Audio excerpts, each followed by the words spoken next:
Les abeilles, et je l'ai expliqué cet après-midi, je suis multiplicateur de semences, donc les abeilles, la pollinisation, c'est quelque chose qui est très important, et il y a une chute dramatique du nombre d'abeilles. Il y a un apiculteur qui m'amène ses ruches, et très régulièrement, ces ruches, il y a une très très forte mortalité. Je n'ai pas totalement les éléments explicatifs, je ne sais pas si les néonicotinoïdes sont vraiment à l'origine, mais là, vu la chute dramatique des effectifs, le principe de précaution me semble d'abord s'appliquer. Deuxième chose, par rapport à des solutions de substitution.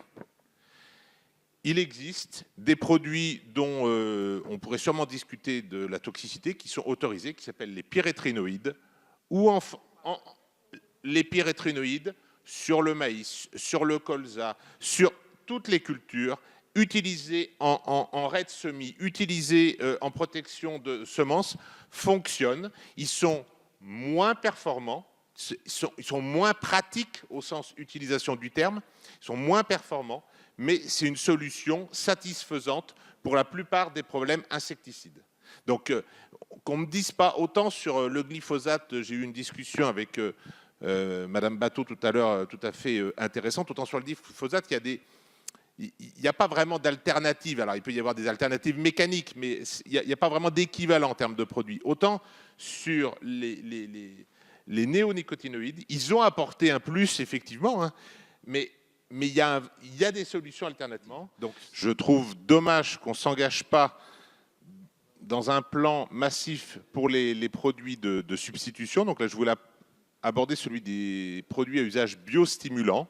Il y a un certain nombre de produits qui favorisent les défenses naturelles des plantes, c'est une forme de vaccination, d'autres qui défendent notamment la croissance d'un chevelu racinaire important pour que les plantes puissent se nourrir sans avoir recours à des engrais.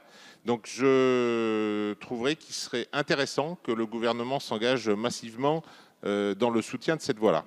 L'idée, c'est que souvent, quand on est sur un conseil technique, y compris dans la situation dans laquelle nous sommes, on est plutôt sur un conseil annuel, on a un conseil sur le produit, on est un conseil ponctuel. Je ne dis pas d'ailleurs qu'il n'avait pas son utilité, mais reconnaissons quand même qu'il ne permettait pas de placer toujours les exploitations agricoles dans une perspective pluriannuelle. Or, l'idée, c'est quand même de placer nos exploitations agricoles dans une perspective pluriannuelle de réduction des produits phytosanitaires et de le mettre sur ce chemin-là, et de les mettre sur ce chemin-là d'une transformation plus profonde qui permette à notre agriculture de sortir progressivement, parce que c'est le chemin que nous aurons à mener, de la dépendance et de l'utilisation et parfois de la surutilisation des produits phytosanitaires.